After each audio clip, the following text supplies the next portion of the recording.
Hi, I'm Eddie Burke.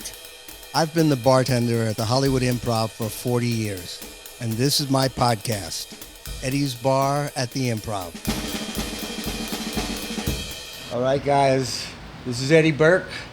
You are at Eddie's Bar at the Improv, and today I have got a very, very special guest, a gentleman named Mario Roccuzzo, character actor, been around for 5 decades as an actor, done unbelievable amounts of work.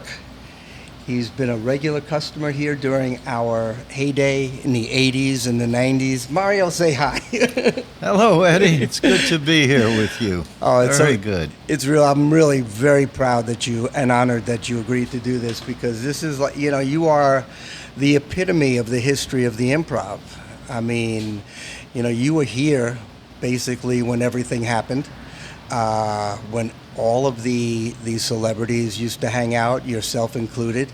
And in a lot of cases, a lot of them would come down really because you were here. Thank you. A number of people I know that would hang out here, including your friend Robert Blake. Yes. I remember Dennis Quaid coming down to see you and all. What's your earliest memory of coming in here? Well, I came here in 1980 for the first time. I had left a bar called the Rain Check Room on Santa Monica after it had closed. And I came here looking for a new place, and I fell in love with the improv right away. That was because of me, right? Oh, absolutely. Yeah. It was that magnificent personality. Actually, Bud Freeman was very kind to me, and I liked Bud immediately. And also his partner, Mark Lanau. I liked Mark. But I felt a closeness to Bud, and that made me feel welcome here a lot. As for the heyday here, the improv was the place in the 80s and 90s, no question about it. And I had many friends who would come down here. There were just a lot of people that hung out here, even not just with you, but I mean, because you've been in the business so long and you've performed with so many notable people. Once they knew you were here, it was part and parcel that they would just come on down, and so they would hang out. We also used to have a lot of times Bruce Willis, who also, I believe, if I remember correctly, recognized you when, even in his fame of moonlighting. Yes. And people would constantly ask you for your autograph and to take pictures and Yes. that sort of thing. Let's talk about your beginning. People don't know really that you have a musical background.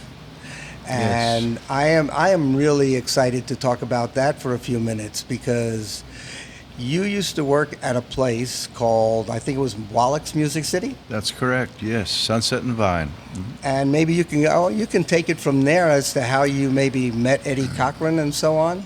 Well, it was 1959, and I was working at Wallach's Music City, and I wanted to be a songwriter. I was studying acting at night, because I knew I wanted to be an actor more than anything. But on the side, I used to love to write lyrics for myself. And I would write what I considered romantic ballads, and just for myself. I never showed them to too many people anyway. And one day, a friend of mine who was Eddie Cochran's manager, a man named Jerry Capehart, came into Wallach's with Eddie, and he introduced me to Eddie, and we got to talking, and I found Eddie to be a very, very special young man, so talented, so generous, so kind and interesting. And he said, "I understand you want to be a songwriter." And I said, "Yeah, I do, Eddie." He says, "What kind of songs are you writing?" I said, "Well, I want to be the next Oscar Hammerstein. I want to write Broadway shows and ballads." He said, "Well, I do rock and roll." So he says, "But if you come up with an idea for me, just let me know and we'll go over it together." So I said, "Okay." And I thought about it for about a week. And I came up with an idea about a song called Nervous Breakdown. And I started scribbling some lines. And finally I called Jerry Capehart and I said, tell Eddie that I'm almost through with a song called Nervous Breakdown if he wants to look at it.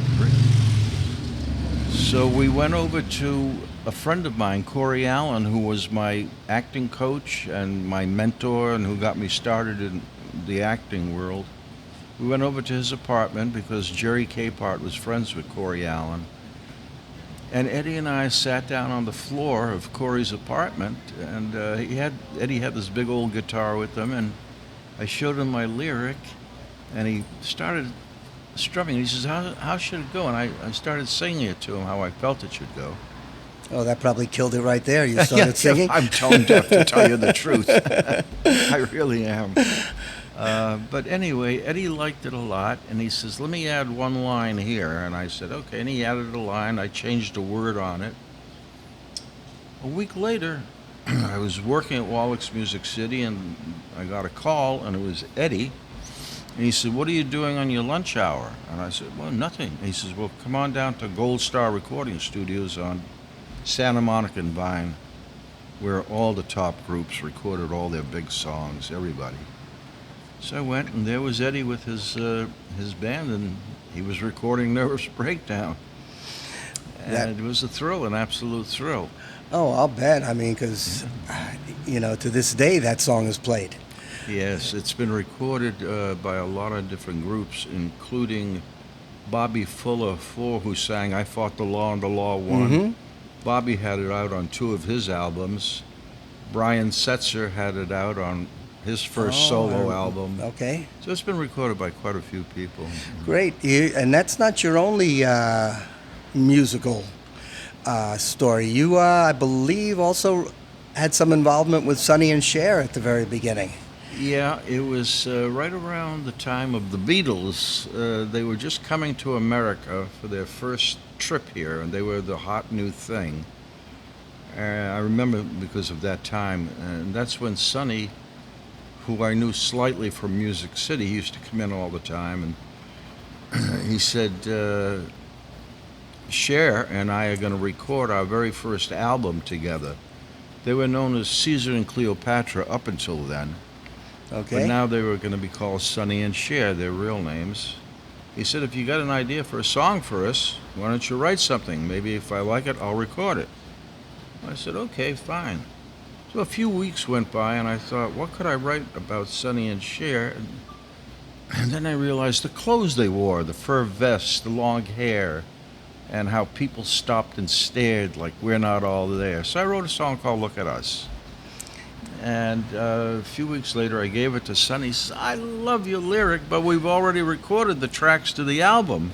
He said, can I call the album Look at Us, Sonny and Cher, and then on the back, instead of liner notes, I'll just print your lyric with your name on it. I said, sure. So he did. It sold 3 million copies, and he gave me $50, and I don't want to talk bad about the dead, so we'll let that go. Oh, a true residual story. I love it. You also, correct me if I'm wrong, did you have contact with Elvis at some point? Oh, yeah. The second biggest thrill of my show business life. The second biggest. And I know Elvis was huge, but it was the second biggest. I had a friend, Jo Himes. She was a screenplay writer. Her first screenplay that she sold to Clint Eastwood. It was called Play Misty for Me. And it was his first movie that he directed. And that was Joe's first sale. And the second one was also the second movie that Clint directed. She wrote a movie called Breezy, and it starred William Holden, that Clint directed. So the first 2 movies he directed were both written by Jo Himes. We'll get to Bill Holden a little later. But where was I? Elvis. Elvis, right. So Jo sold this movie to MGM called Double Trouble, and it was Elvis playing 2 different people. Twins, yeah, I saw that movie. Twins, right, yeah. So one day she calls me and she says, Mar, we're going to MGM and we're going to have lunch with Elvis. I said, well, how'd you pull that off? She says, I called and I said, I'd like to have lunch with you. And he said, sure, come on down today. And then, so we went down and they were shooting Double Trouble and we waited and waited. And then finally they took a break from the filming and Elvis says, bring us 3 director's chairs. And so it was Joe and me and Elvis and the 3 of us sitting, our knees practically touching. And we talked and it was going through. I said, "This is Elvis. I mean, this is Elvis, you know." And you kind of have to pinch yourself Yeah, at some you have point. to. Yeah, absolutely. But he was as sweet as could be. I mean, just a wonderful young man at the time. And he said to me, he says, "Mario, why do you look so familiar to me?" I said, "Well, I'm a character actor and I work on TV shows." He said, "Maybe that's what it is." And Joe said, "It's not only that, Elvis, but he writes songs too." And Elvis says, "Really? What? Anything I might have heard or know about?" I said, "Well, I wrote a song, I don't know if you know it, it was by Eddie Cochran called Nervous Breakdown." He said, "You wrote Nervous Breakdown?" He says, "I love that song. I always wanted to record that. I'm having," and he starts singing, "I'm having a nervous breakdown." He's just singing my own song to me. Oh, my goodness. That had to feel great. God, this is it. Take me to heaven. I'm ready. That was the big thrill. I mean, it was incredible. That's an amazing story because, I mean, for Elvis, not so much to know of the song, but to know the words. Oh, yeah. So he was being legitimate. Well, and like, I love this song. Eddie at the time was selling a lot of albums. You know, he had that hit "Summertime Blues," and a lot of people were playing Eddie's songs. As a matter of fact, the Beatles said everything that they learned about guitar they learned from Eddie Cochran. Jimi Hendrix said, "When I die, I want Eddie Cochran's music played at my funeral." Oh, I mean, these were high compliments from the top people regarding Eddie Cochran as a guitar player and musician, and he deserved it. I'm sure he did. His music is legendary. Yeah. What we're talking about back in that day, there were a number of places that no longer exist, unfortunately, like the Rain Check Room and Schwab's, where everybody used to hang out, the Hollywood crowd. And I don't recall if that was Schwab's was the first place I met you or if it was here, but I used to go in there also quite a bit back in the day. But you probably ran into a whole bunch of people at the Rain Check Room and all that. The Rain Check Room and Schwab's were both as close to I could call home as any place I've ever lived. Schwab's was a special place. It was there from 1933 until 1980 and was owned by 4 Schwab brothers, Leon, Bernard, Martin, and Jack.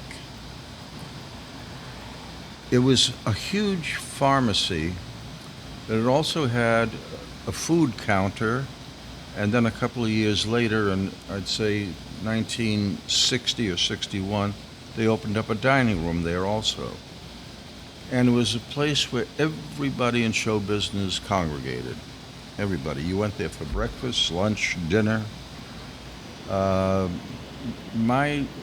relationship with the Schwab brothers was special because for some reason, Leon, who was the boss of the 4 brothers, took a liking to me. I think I was the son he never had. So I never paid for any food or drink. All I had to do was sign the back of the tab, and they'd put it in a cigar box. And for 20 years, I ate and drank for free there. That's not a bad way to sign to give them your autograph. Not at all. And every celebrity in the world went. I mean, even the foreign celebrities like Jean Moreau from France came there. Brigitte Bardot was there, Maximilian Schell. They all stayed across the street at the Chateau Marmont Hotel, and they would come into Schwab's. Schwab's had a man there named Sidney Skolsky, who was a columnist. Know the name very well. Yes, he had a daily column in a newspaper, and it was called From a Stool at Schwab's. And he would write this movie column every day. And he was the one who eventually gave the Academy Awards the name Oscar. At first, Betty Davis claimed it was her, but she eventually took out a full-page ad in both Variety and The Reporter saying, no, it was Sidney. He said it looked like his uncle Oscar, and it stuck.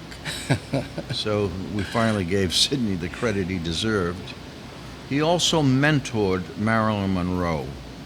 Oh. Marilyn would come into Schwab's with sunglasses and a scarf, and she would go to the back where the pharmacy was, and she would say, tell Mr. Skolsky that Mrs. McDougal is here. And they would say, okay. And they'd ring up Sidney. He had an office right above the pharmacy. Mrs. McDougal, send her up, and she would go up and just visit with Sidney for a half hour. And Did everybody recognize her anyway as she came in? Sure. But Schwab's was a family. I mean, it was everybody knew everybody. Every actor in the world congregated there, all of Hollywood. And I got more work out of Schwab's from directors than I did going on auditions. I mean, they would come and say, Mario, are you working next week? No. You're doing the lead on my show here. We're doing Beretta. We're doing Kojak, whatever, stuff like that. And it was a wonderful place. You did a lot of those shows. You did over 250, 300 TV and film roles. Yeah. You did, I guess, maybe half a dozen to a dozen Barney Millers. Tell us a little bit about Barney Miller. You were on there, I don't know, eight whatever times. Yeah. I loved Barney Miller. It was my favorite acting jobs that I did in 50 years in front of the cameras. The cast, Steve Landesberg, Ron Carey, Ron Glass, Max Gale, all of them, they were like family to me. Mm-hmm.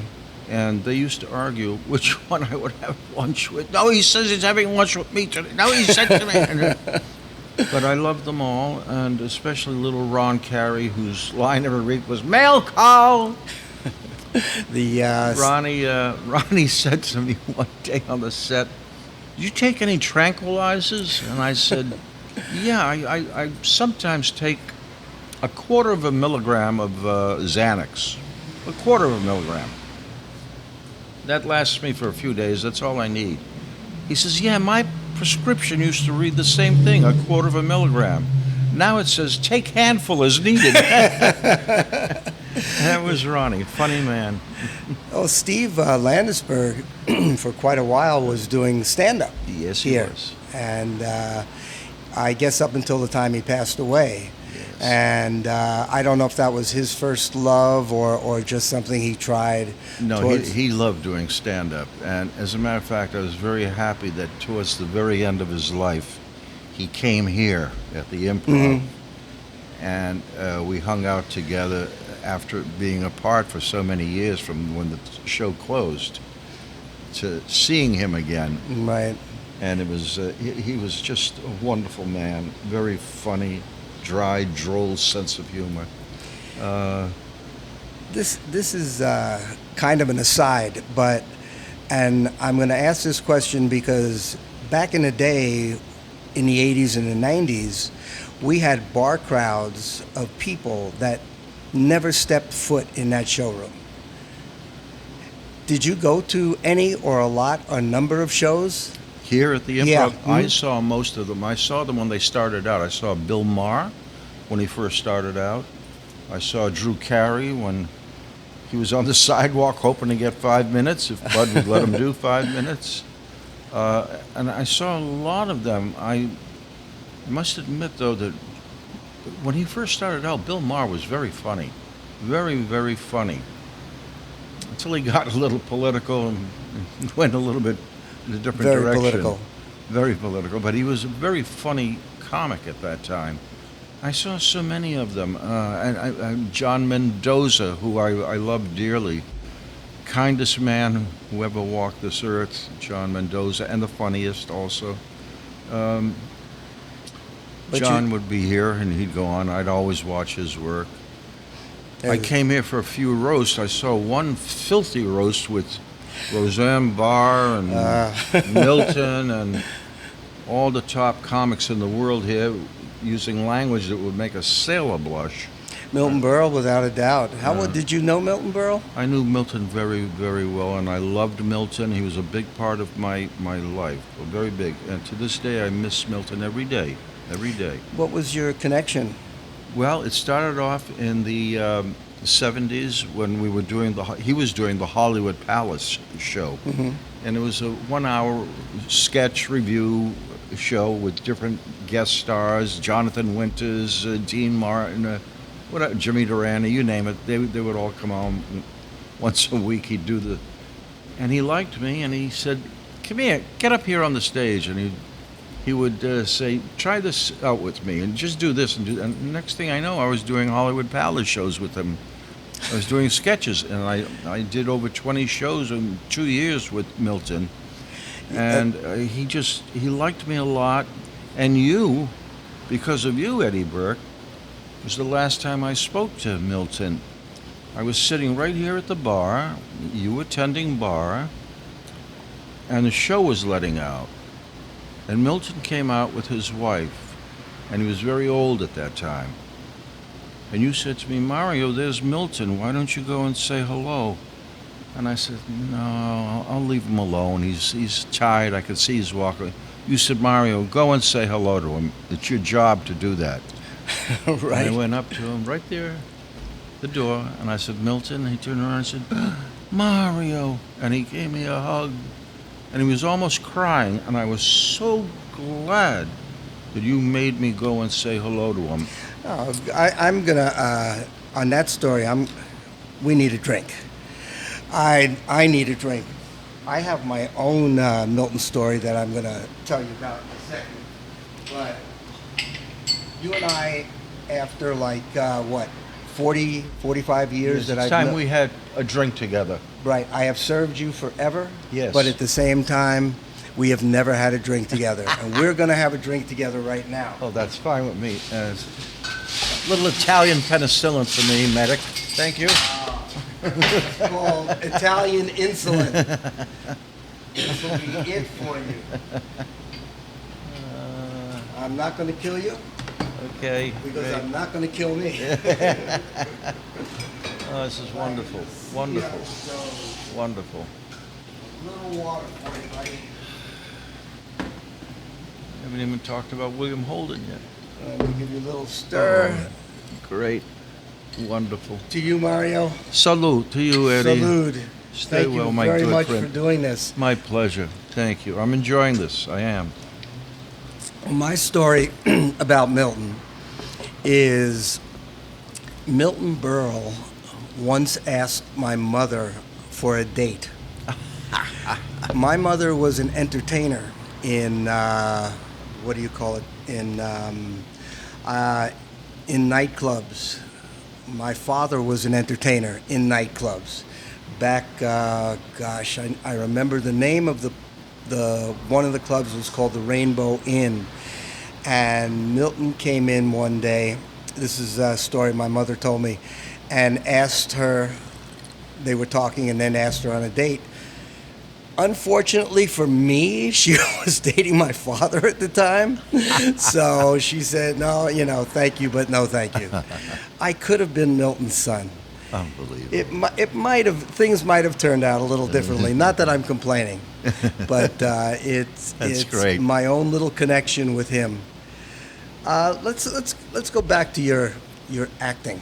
You have been one of the most versatile actors out there. You have done drama, you have done comedy, proving that an actor is an actor. Not that an actor is a comedic actor or an actor is a dramatic actor. But if you're an actor, you're an actor. True. Your first role in film was? The Young Savages, 1960. It was my first time in front of a camera. I was 19 years old, and it was John Frankenheimer's first movie directing it, and starred Burt Lancaster and a man who later became one of my closest friends, Telly Savalas, and Shelley Winters, who was a nudge. But it was the Young Savages. We shot it at Columbia Studios.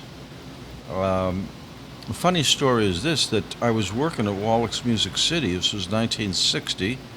And an actor friend of mine came in and said, you know, they're doing a movie 2 blocks over at Columbia Pictures, and you were right for it. It's about gangs, kids, you know. I said, okay, and I got some information on it. And one day I went over to Columbia, and I looked, and I saw there was a guard behind the door. So I waited until, it had a little glass window, oval window, and I waited until the guard moved away, and I think he was in the men's room or something. I went in, and I quickly saw the directory on the wall, and it said John Frankenheimer, 3rd floor. So I went right up the 3rd floor, saw his name on the door. I opened it, nobody in there. It was empty. So I just sat down, closed the door. 5 minutes later, here comes this guy, 6'5", jet black hair, looks at me and says, who are you? I said, my name's Mario. I'm an actor. Are you John Frankenheimer? He says, yeah. I says, well, you're doing a movie, and I want to be in it. And he looked at me and said, you got some cooliones there, kid. I said, well, I'd like to audition for you, sir. He took a script out and he said, turn to page 6. And I turned to page 6. He says, all right, this is the part of Donnie. Read Donnie. So I read it. And he says, all right, do it again, but do it slower. I said, okay. And he says, okay, I'm going to call the producer. His name is Harold Heck down. He's up on the next floor. Read for him. Heck came down. I read for him.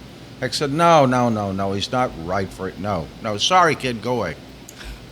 Okay, I left. That night the phone rang. It was Columbia Pictures calling saying, you're going to New York tomorrow to do a test with Burt Lancaster. Oh, my God. I had never been to New York. I was born and raised for the first 14 years of my life in Boston. New York was like Paris. I had never been. Next morning, I'm on an airplane. I land, and they take me to the Astoria Hotel. I think it was 42nd and Broadway, or the Astor Hotel. The Astor Hotel, yeah. And they put me up, and the next day, I get a call, go see John Frankenheimer, and he said, okay, we're going to a studio, and I want you to do a test. I said, okay. But Burt Lancaster wasn't there. They had some stand-in doing it. So I did the test with the stand-in. They put me on film, they did it. And then Frankenheimer said, how much money you got on you? I said, 16 cents. I didn't know I was coming to New York. And he's all right here. And he gave me a $50 bill, and he says, go see New York tonight. I said, okay. So I went out. I bought a ticket to see Jackie Gleason, Walter Pidgeon, Eileen Hurley, and Robert Morse in a play called Take Me Along, which was a great musical. Saw it. Came back to L.A. A week later, I got a call. Come to the studio. You've got the part, and you're working. So I went, and I had this first scene to do with Burt Lancaster, and I did it, and I wasn't nervous at all. I was full of moxie, and I wanted to show everybody, Frankenheimer and Lancaster, what I could do as an actor. Even though it was my first part, I had that much confidence. You know, I'd been studying at night, and I had done a couple little plays around town and learned my craft, and I did it. When it was over, Frankenheimer said to me, do you have an agent? And I said, no. He says, go to any agent you want and have them call me. Oh, my So goodness, I went to, yeah. at the time, a big agent called Lillian Small. And I went in, I spoke to her, and she said, Frankenheimer says for me to call him. Yeah, and she called him. He said, sign the kid. The first part they sent me out on that week was the #1 show in L.A. Thursday nights at 8 or 9 o'clock, whatever time it was on the air, the Untouchables was #1. There was not a car on the street. Everybody was home watching the Frank Nitti story, the Al Capone story. This night was called the Nicky story, and I was Nicky for the whole hour.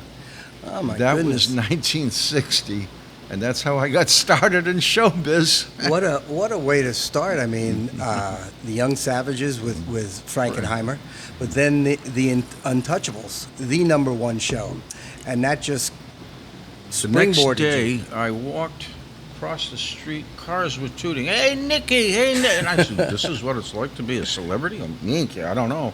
You know? Yes, just pay me. Just pay me Anyway. money. Your resume, like I said, reads like a, I don't know, who's who of the 60s, 70s, 80s, and even on. You're All in the Family, I Yeah. believe. Yeah. Besides Barney Miller, I do believe you had a recurring role on a soap opera for a while. For 2 years, I was on the Young and the Restless, or as we like to call it, the Old and the Useless. There was a bar called Sleazy's Bar, and I was Sleazy, the owner, bartender of it. Typecasting, but it's okay. Exactly. I did that for 2 years, and it's not something I would have liked to have continued doing. Soap opera work is not for me. Hmm. It's just not.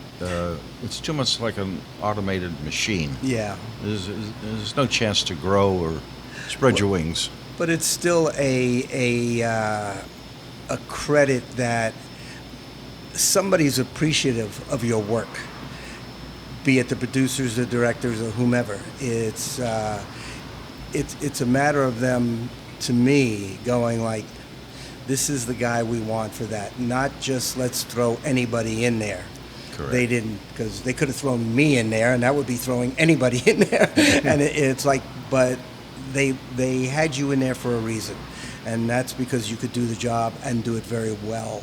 Yeah. There was no, I saw a couple of those episodes back in the day only because you were on it. Yeah. It's, and it's a tribute, I think, even though I understand what you're saying about soap operas, it's still a tribute to your work. Thank you.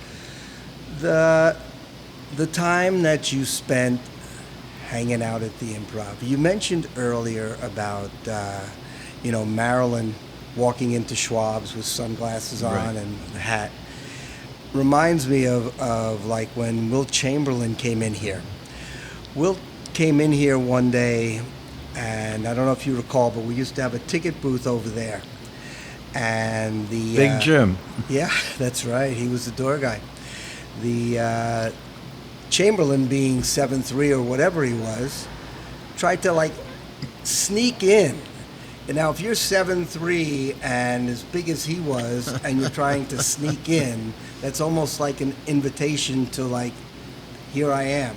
He would hunch over and kind of sneak in and sit down over here Yep. or wherever, and just go from there. And so many times he would just talk to you. Yeah.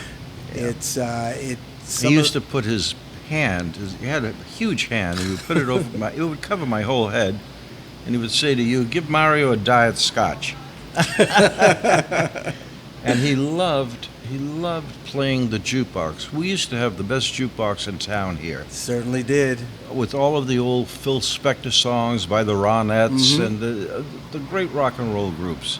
And he loved that sound, and he was a big teddy bear. He was a gentle soul, a good man with a good heart. He did not like to talk about basketball. I know. He'd say, you can ask me one question and only one, and then I won't answer anymore. Nothing about basketball. That's right. Absolutely. And I don't blame him, because No, I would've- he'd be inundated with it. Sure. you I know. mean, it's the same with anybody in any field, I would imagine. It's like, go ahead, ask me one question, and then, like, let's Yeah. move on. Right. But you mentioned our jukebox. Our jukebox, as you said, was like the best in town, and it had some of the most classic songs on it. I personally feel that it was the beginning of karaoke, because we had Bruce Willis and John Goodman every night singing, and I've told this story before, every night singing to the jukebox. Yeah. And that was way before karaoke. And they would get the whole bar, the whole club going. Just about that stuff. You mentioned Bruce Willis. My friends Pat Maloney, who's here with me today, and our dear friend Michael Clark were here with me that night, and Bruce Willis came in. And he did not know that the next morning at 6 o'clock, I had to be downtown LA to do a scene with Bruce in Moonlighting. And it was it's going to be an interesting scene for me because it was something I'd never played before. It was like Franklin Pangborn, you know, from the early 30s, very prim and proper, and you know, a little upper crust and step. Anyway, Bruce didn't know that I was the actor he was going to be doing the scene with tomorrow morning. So we all proceeded to have a few drinks, and I kept saying, I hope Bruce leaves because I'd like to go home and go to bed and go to sleep. And he closed the place at 2, and I stayed right here with him. He said, well, it was nice talking to you. I said, yeah, me too, bye. Next morning at 6 o'clock, I'm in wardrobe and makeup downtown L.A., and here comes Bruce. He takes one look at me. He said, do I know you? I said, no, you don't. No. That was my moonlighting story. I mean, that's kind of how it was here. Here it is, you got this role by auditioning and what have you. It had nothing to do with Bruce. You didn't even know Bruce for the most part. And yet everybody hung out here. Yeah. This is where everybody came. To this day, I remember you. I remember Bruce, Sam Shepard, even Denzel Washington at one point.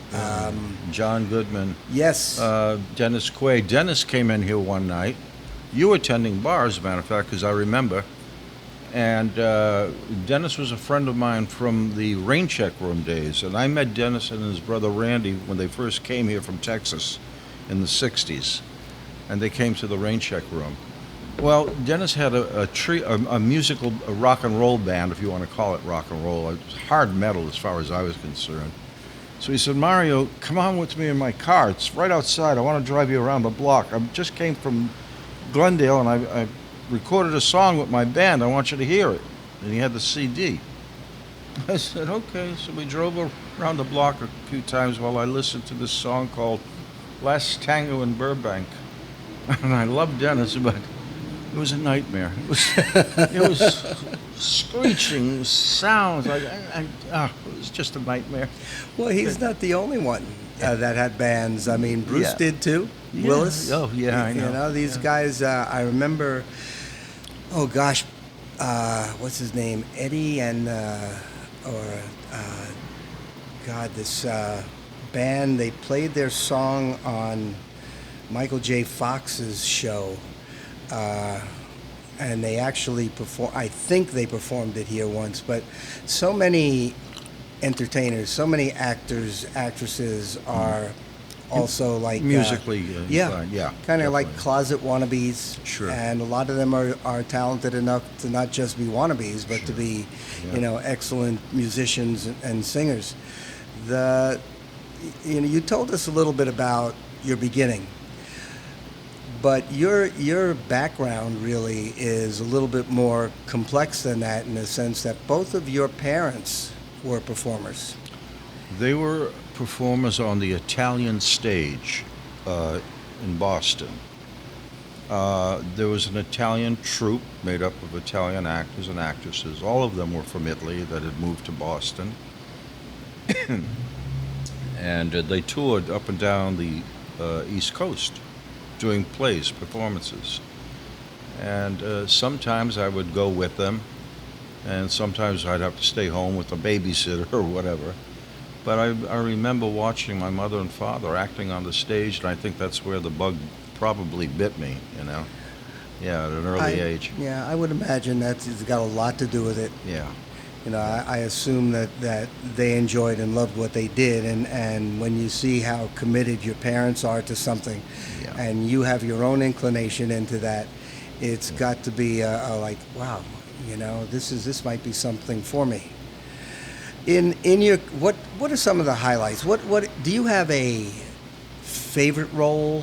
Yeah, I do. I did one of the first miniseries made for TV with William Holden called The Blue Knight, written by Joseph Wamba. I went and auditioned at Warner Brothers for a scene. There was only one scene. It was the first episode of this miniseries. and I really wanted this part. I gave a great audition, and I knew when I walked out that I had a good chance of getting it. It's only a day's work, but it was with William Holden, who I adored. I mean, I wanted to work with him, So they called and said, "You got it." And I said, "Oh, great, okay." Let me fade back a little bit. Remember I told you about Jo Himes and she wrote Right. first two movies Clint directed? Well, the second one was called Breezy with William Holden. So one night, Joe calls me, and she and her husband, and she said, "Mark, come on up to the house. We're making spaghetti tonight." I said, "Okay." So I went up there. Doorbell rang. She said, "Would you get that, Mario?" I said, "Sure." I opened the door, and who's standing there? Well, Clint Eastwood and William Holden. I said, "Whoops." I said, looked at him. I said, "You got the wrong house," and I closed it. And then I opened it right away. No, I'm sorry, I was just kidding. Well, they came in, and I mean, I know Clint was huge, but this was William Holden. I didn't care that Clint was there. I wanted to talk to Holden. What year is this? 72 or 3. Okay. 72 or 3. I think it was then, yeah. And we talked, and just Bill and I just hit it off. And then we played foosball, and by that time, Holden and I were drunk out of our minds against Clint and Joe's husband, Duffy.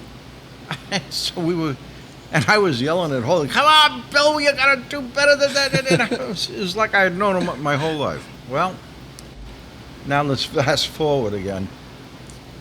I auditioned for this role. Holden didn't know anything about it or anything. I doubt if he even remembered me from that night up at Joe's house. This was 3 months later. I go to the location, downtown LA, and I get my makeup and wardrobe on, and Holden shows up. And I said, "Hello, Mr. Holden. My name's Mario, and I'm playing so-and-so in this thing with you." He looked at me, he said, "We met before, haven't we?" I said, "Well, you wouldn't remember, but it was up at Joe's house," and he remembered. So I did the scene with him, and it turned out wonderfully, just wonderful. And he said, "That was really nice, Mario. I really enjoyed working with you." I said, "Bill, I'm honored to have been able to do this with you. I'll remember it for the rest of my life." A week later, they called and said, "We wrote another scene for you. You and Holden again." Yep. Third week, they called. "We wrote another scene for you." And a fourth week, they called. "We wrote another scene for you." Oh, And my goodness. That's I was on for 4 weeks, which was the run of the whole show.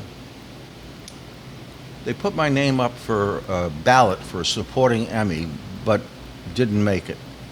The kid who played a homosexual on a TV show got the nomination instead of me.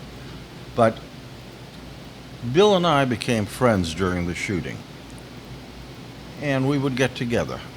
And sometimes he would call me, and I'd go to the airport and pick him up. One night, we're at the Sportsman's Lodge in the Valley. We're having dinner, him and me. The waiter comes over and says, "Would you like a drink before dinner?" And I said, "Yeah, I'd like a scotch on the rocks, please." And he says, "Any particular one?" I said, "No, just whatever's in the well will do." And Holden says, No, give him an Oban." I said, "A what?" He said, "Just bring him an Oban on the rocks." So he did. The waiter brings me the Oban on the rocks. And I said, "Well, Bill, I've never had this before." And I took a sip, and I looked at him, I said, "You've just ruined me for the rest of my life. I can't afford this, and it's so delicious." But that was my relationship with Bill, and I miss him dearly. A lovely man, lovely. Demons he had, demons. You were also you were good friends with Robert Blake. I remember Robert coming in here a number of times. Even correct me if I'm wrong, but I think he climbed through the window one day. He did. To get in because it was so crowded. Yeah. He couldn't get inside here. Yeah, But he would crawled through the window and ended up on the floor, and he looked up at me, and I said, "Go."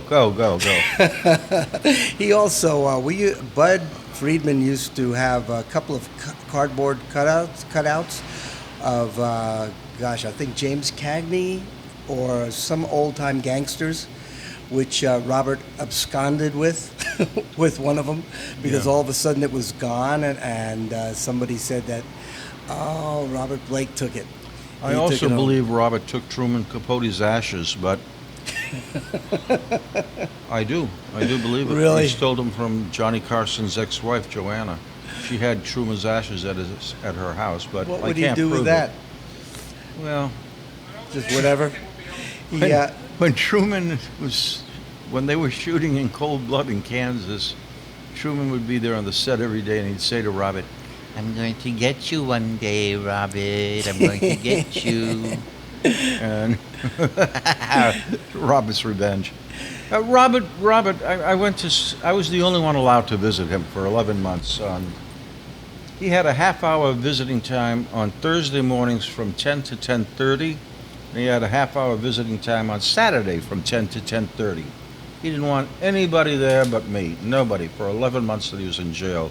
Men's Central Jail, the worst place in the world. You never want to go there. Nothing but killers with tattoos all over their faces. You know, and they'd bang on the glass. "Hey, ma, yeah, would you kill last night?" I don't want it. Never mind.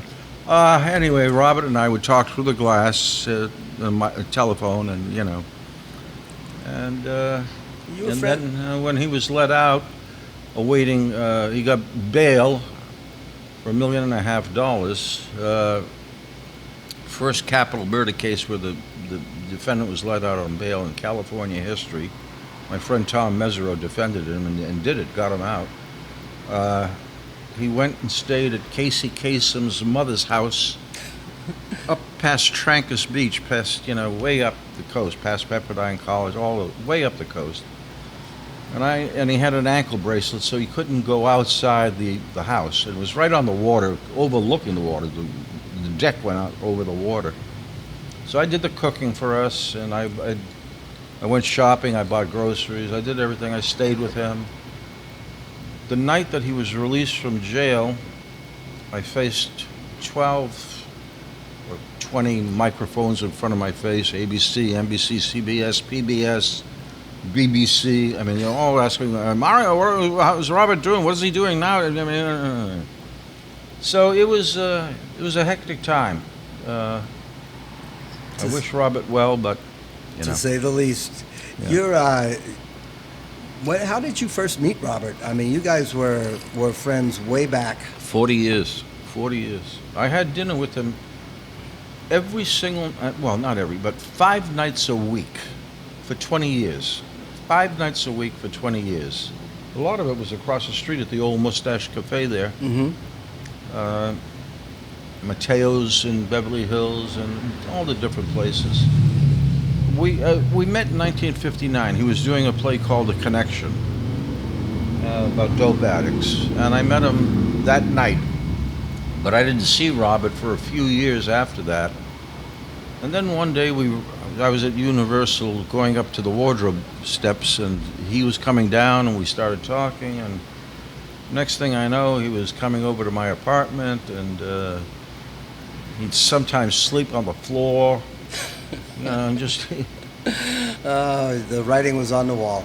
yeah. We went everywhere together. We rode through the deserts, the mountains, the valleys. We went everywhere together, just everywhere. What other like highlights do you have that you think about? Okay, remember earlier I said that Elvis was my second thrill, not my Right. biggest? Mhm. I owe this to Robert. He called me one night and he said, get cleaned up. We're going out to Orange County, Cerritos Center, wherever they hold those big concerts. Mm-hmm. So I got cleaned up and we went. It was Johnny Cash and his wife, June Carter Cash.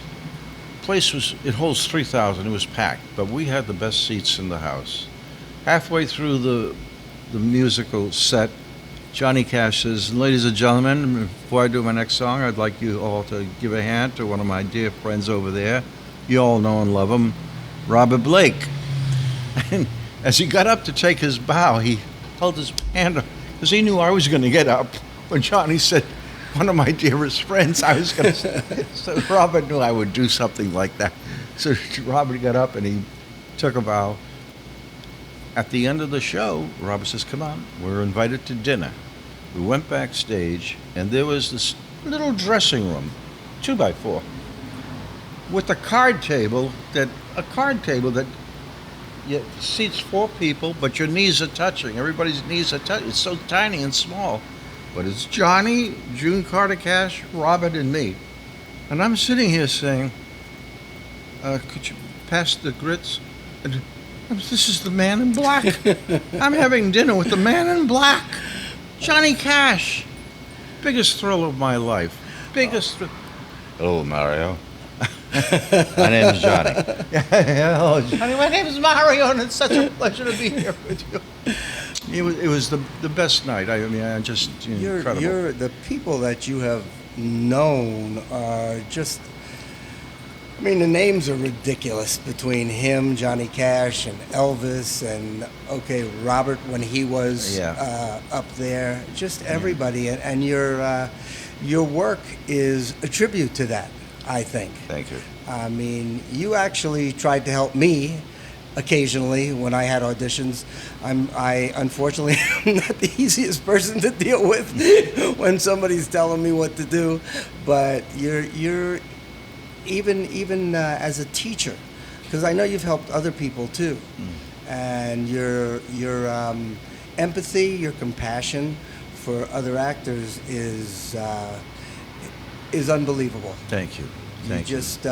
You're willing to put yourself out there for other people, myself included, which if I never said, I really appreciate so much, and I'm sure everybody else does that you've helped. Because you studied with a couple of really great people, Jeff Corey. I sure did.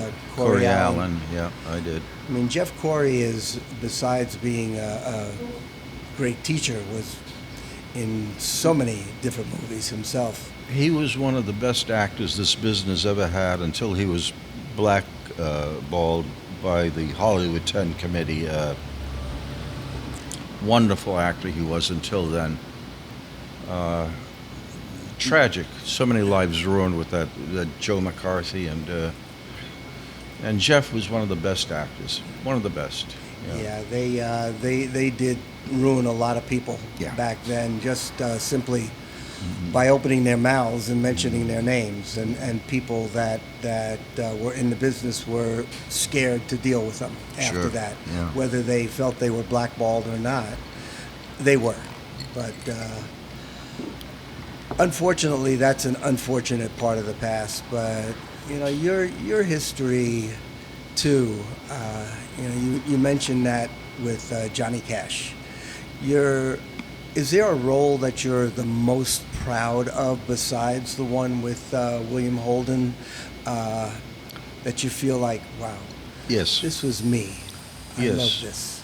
They once did in the middle 70s. They did a 2-hour movie of the week on Serpico.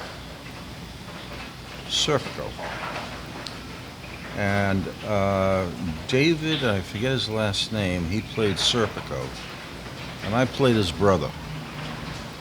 There were a wonderful cast of character actors, famous names and faces who you'd recognize, but it's been so many years I can't remember all of them. And I did this wonderful scene at the dinner table with the whole family, and I had to do a speech to Serpico, David Burney. That was his name, I think so. I had a monologue, and I had to do it to him about confessing how I was being threatened by the mob and blackmailed and everything. And it's the work I'm proudest of. It was an absolute. I nailed it. I hit the nail on the head, and that was like that was it for me in my career. That other than the Barney Millers, which I love doing better than anything. Especially one Barney in particular. One was my favorite, where I stole and robbed from nuns and spent the money on liquor and prostitutes. that was my favorite Barney out of all of them. The business has changed, unfortunately, quite a bit as far as I'm concerned, not for the better, in terms of I guess the amount of money an actor makes. You've been a character actor for 5 decades, And I imagine the money that was made back in the day was probably a lot better than it is now because of the type of residual and that sort of thing. But I recall all these people coming up to you and asking you for your autograph, take a picture with me, thinking that simply because somebody is on TV, they live in Beverly Hills. Yeah. They are whatever. They weren't always aware of the struggle. Yeah, an they actor should only goes have through. known that we couldn't pay our rent that month. Yeah, that's exactly right. Most people think because you step foot in front of a camera, you're making $1 million. And you've worked 90 times more than most people, and in some phenomenal roles. And it just still always drove me personally nuts in the financial aspect when like, you know, I see somebody like you who is extremely talented and has performed quite a bit, and yet people think, oh, damn, Mario Roccuzzo, I can imagine the mansion he lives in Beverly Hills. And it's, you know, they're not totally aware of the struggle that actors go through.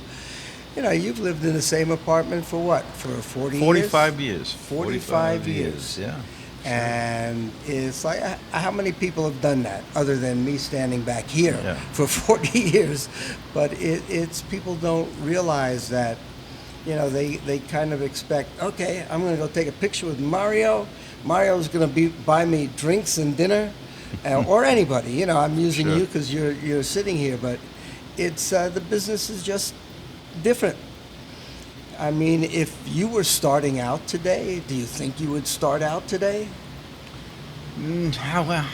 That's a tough question to answer, Eddie. Because I've thought about that, Yeah. and like, you know, I've had a lot less success than you, but you know, a little bit in smaller roles. But I don't think I could have even gotten those today the way the business is. I think today, looking back upon it all, I would have chosen a different profession, such as writing. I think I would have been a writer instead. Okay, Yeah, I think so. I think so. which makes sense. It's a little bit more. You have a little more control. And it's of- not as physically demanding. I've worked with so many actors playing cops who had to toss me around, and you know, your body gets hurt a lot, you know, because Did they you- don't know how to do it. And Did you do a lot of your own stunt I stuff? had to. I was forced to. I did. What's his name? McLeod there, Festus. Dennis Weaver? What's his Dennis Weaver. Dennis is 6'5", and he was nothing but muscle, 210 pounds of muscle. They couldn't double us because it was in a tiny room, but we had breakaway chairs, breakaway bottles, punches rolling on the ground, and it had to be me and Dennis. And let me tell you, you know, he's a big guy and I'm a little guy, and that was tough. That was tough. But I had to do other things like that. I did it with Efrem Zimbalist on a rooftop, you know, a 5-minute fight scene rolling on gravel on the F.B.I. show. And Yeah, a little different time, huh? Yeah. oh, No stand-ins, no like. no. Let me take the punch for you or No. anything like that. No, it was tough. My body really got hurt a lot. But, you know, don't complain. You just do it. I hear you. Well, Mario, I really want to thank you so much for doing this. It has been You my don't pleasure. know how much I appreciate it. Yeah. It's like an honor for me to have you here. Thank you, Eddie. so much. My pleasure. Thank you. Once again, guys, thanks. This is Eddie's Bar at the Improv. Watch us every Tuesday. Listen to us every Tuesday. Subscribe. And we'll see you next time.